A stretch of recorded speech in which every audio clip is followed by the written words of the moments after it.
Thursday afternoon chat. Your favorite artists with Jayar.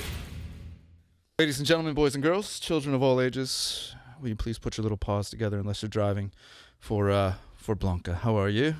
Hello. It's great to have you. It's been, I don't even know when it was, but we've got something new this time around. This is just for socials and stuff where we want to do the interview in a nice setting besides a recording studio, a radio studio. So I've got a list of places I'm going to let you choose from. And because of the green screen behind us, we're going to do the interview in a place of your choosing. So would you like to go Great Wall of China, beach, or the moon? I would like to go to all three. Okay. If we're being honest. Yes. I am like, do you know the Enneagram?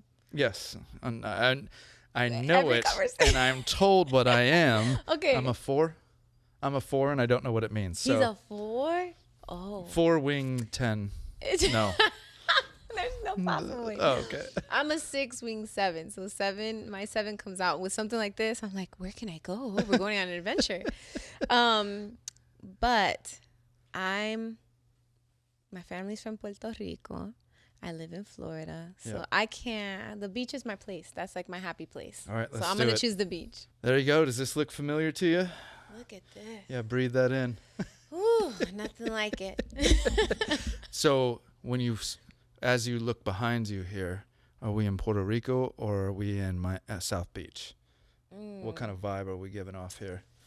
I think let's make this like because it's, there's not a lot of people out here. So we're kind of like in a deserted place in Puerto Rico. Okay, perfect. Take you to my isla. All right, now that we've got a setting, I know, we're going to talk new music, but the song that we started playing at just before the summer hit was Even at My Worst, and because I haven't had you in, I just wanted to lead off and just kind of talk about that that song right out of the gate, if you wouldn't mind. Oh, man. Where do I begin, Jayar? I feel like this past year and a half has had it's like been a roller coaster for a lot of us. And with COVID stuff, and then for me, just this personal season that I found myself in, we're going to dive in. Are we diving in? Yeah, we're good. Okay. We didn't get dressed up for nothing? We didn't come to the beach for no reason. Yeah. Well, you walked with me through the whole season of like shattered and losing. I lost my parents to cancer, which was very devastating. And then I walked into a season of I got a divorce, which feels crazy to even say because I don't say it out loud often. And just as believers, as Christians, there's like certain taboos that you kind of topics that feel uncomfortable, but that was kind of the place that I found myself in. And so I began to do what I know to do, and that's express myself through song and music so that I can connect with God and find some healing through that process. And Even at My Worst was literally the words that came out for me during that time. Yeah, and not everybody knew about, those of us, I guess, in the industry knew about it. And so the first time I heard Even at My Worst meant more to me because I was on the inside and knew what you were walking through. So it like brings the song more to life. To somebody who maybe didn't know, it's just, oh, that's a great song. Yeah. But when you see somebody's going through something very, very difficult, it's like, oh, that song's popping to me now. Yeah, because the amount of people walking through what you're talking about is just in the thousands hearing us right now, It's so crazy. Yet you feel like you're the only one walking through that when you're going through it. But you and I have different jobs than most people. We have to walk through the hard stuff and then step up to a microphone and say something you do not feel qualified to say, but you do it anyway because God will take those moments, Yeah, you've nailed it on the head. I feel like that's the challenge, is feeling like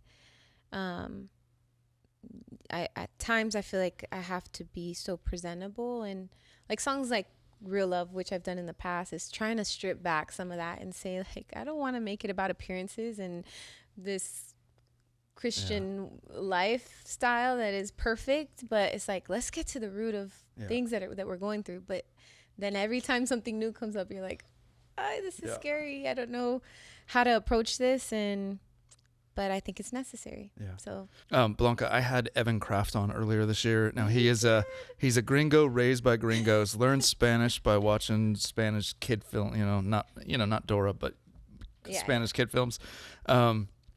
Yet he has more Instagram followers than any artist that we play because of the Spanish reach. Where would you send people that, Evan dove right in, not because he wanted to be a singer. He dove in because he wanted to be a missionary. So he just went there and learned it.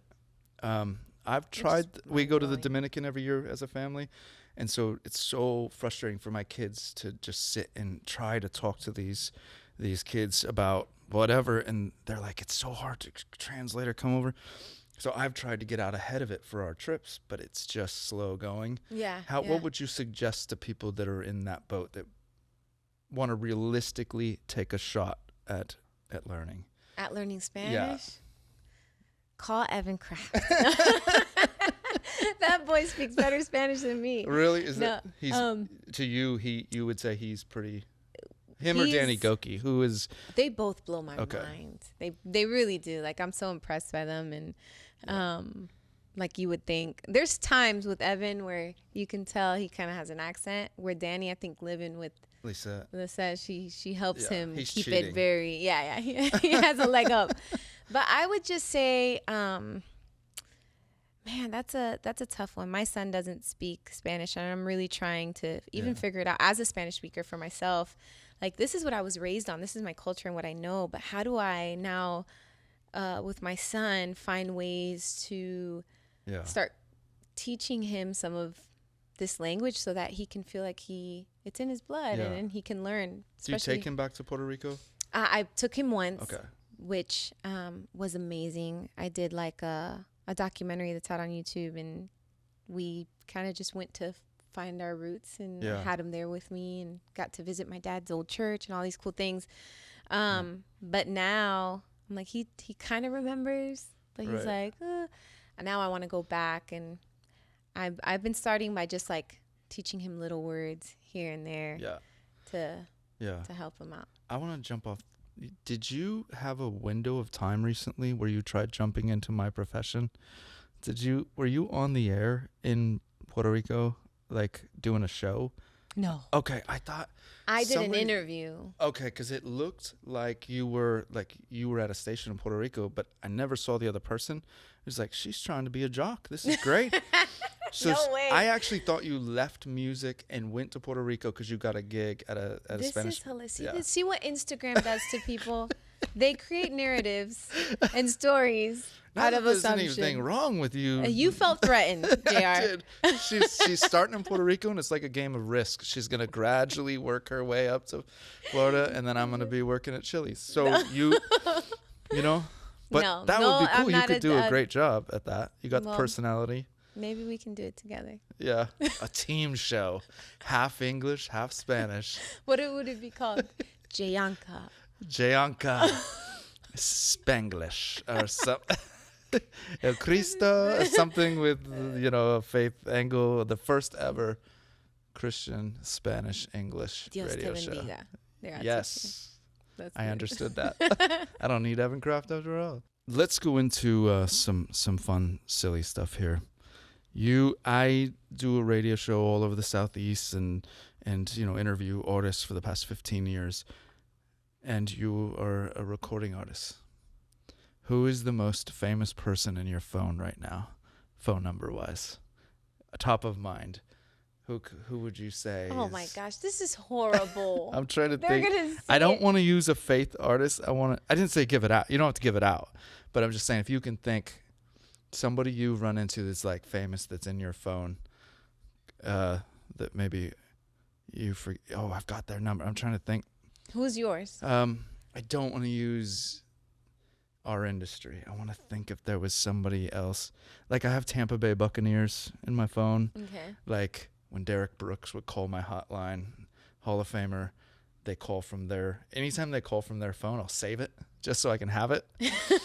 And never to call it, but just to show somebody, yeah. Oh, Tiffany, I think we're alone now. I forget. It was an 80s hit, you know? She That's was a why I missed late it. 80s pop star.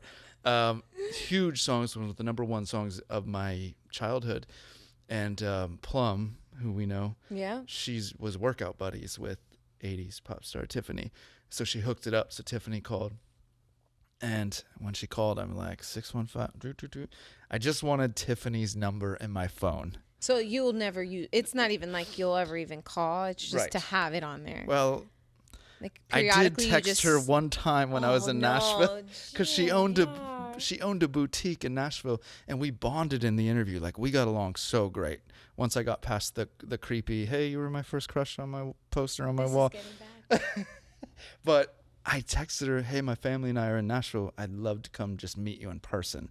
Did she respond? Yes, we became friends. And like text friends. She's so chipper and lively. And then I was at my own birthday party, and I left my phone on the table, and my buddy, while I was in the bathroom, grabbed my phone.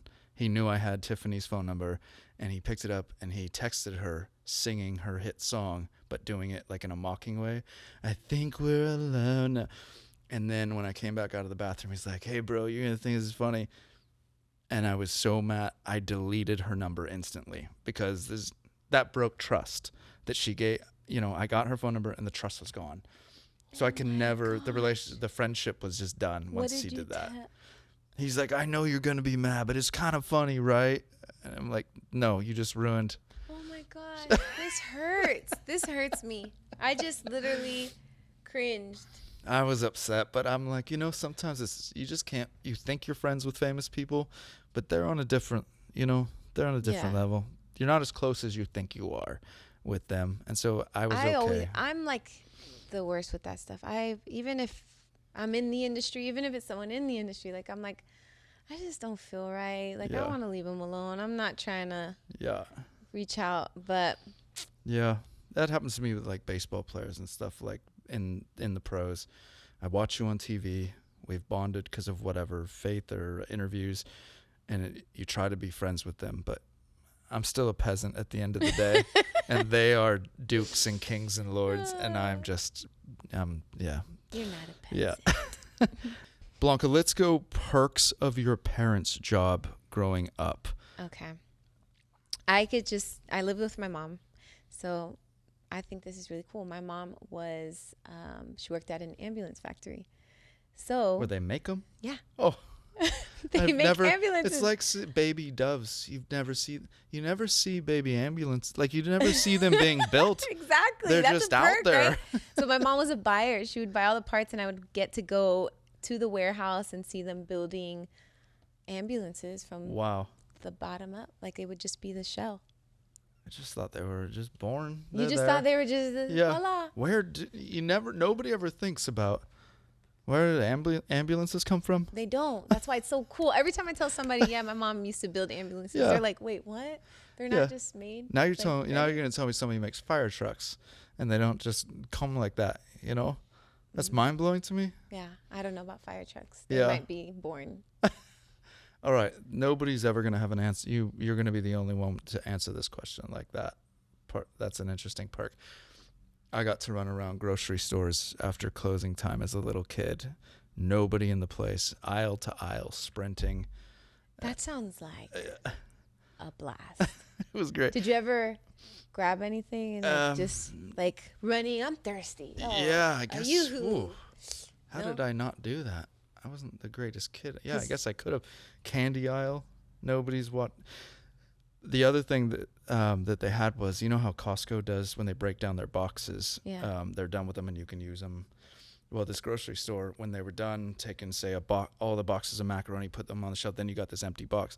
They take all those boxes and throw them over a wall into a square room that was just empty boxes. So as little kids, me and my sister would basically go in that room and just swim. So on empty boxes. Almost like a ball pit that your son would be in. Yes. But picture all boxes. And as a little kid, that was like Disney World to me, to swim in empty boxes. Nobody else got to do that. That was a perk of a dad working at a grocery store. I feel like that sounds super fun. Like we should create a indoor park that's like a mock grocery store that you can do whatever you want in it and have that room. full of boxes. You know what we could have done instead of a beach setting here? If I'd known we were going to talk about this, we could have created a background of being in a warehouse of boxes. That would have been great. Let's go, last one. Let's go with the movie of your childhood that like freaked you out, Blanca, traumatized you, but it wasn't meant to be a scary movie. Okay. I would say off the top of my head, I would say it would be The Goonies. I don't even know what that movie's about because I know as a kid I was probably traumatized by... You probably got to Sloth, the guy that's chained up. And that was it. Yeah. It's like, hey, you guys, right? Yeah. I'm done. You're in my dreams, Yeah. nightmares. And then also The Never-Ending Story. I don't know. The dog, it's like his skin or something was just so... There's a unicorn that starts drowning in quicksand and the kid is crying, Atreyu. The whole movie, I rewatched it about 5 years ago. Hadn't seen it since I was a little kid, and it is freaky. It's freaky. I'm so glad that I'm not the only one that feels this sentiment because those movies... They're scary to me. Some would say like Pee-wee's Big Adventure had some freaky parts. Charlie and the Chocolate Factory had just... Yeah. You're not going to put those as PG-13s because they were kid films, but there were just moments. That you're like, this feels off. Yeah. Something about this is... Yeah, I threw this out to the audience about 6 months ago, and people called the whole show. I've never done a phone conversation like this with the audience where it wouldn't stop. Like they wouldn't stop calling, texting, voicemails because everybody's got that one scene that, you know, they're 45 years old and they still remember from Pee-wee's Playhouse. Like it scared them. But there was no PG-13 back then. So some of these should have been PG-13, but they were PG. How about overall, like, have you seen like cartoon, like Looney Tunes or things from like back in the day or the original Mickey Mouse cartoons that you're kind of like... This is kind of scary. Like I feel like their facial expressions and they all have a guy smoking a huge cigar in a kid like film, and then the ash falls to the ground and just burns the ground. Like either we've gotten soft or they were messed up. Yeah, something was wrong with people back in the day. We're very excited about new music from Blanca, and looking forward to more and more songs coming off the album. It is always great to see you. Always great to see you as well. The Thursday Afternoon Chat. Your favorite artists with Jayar.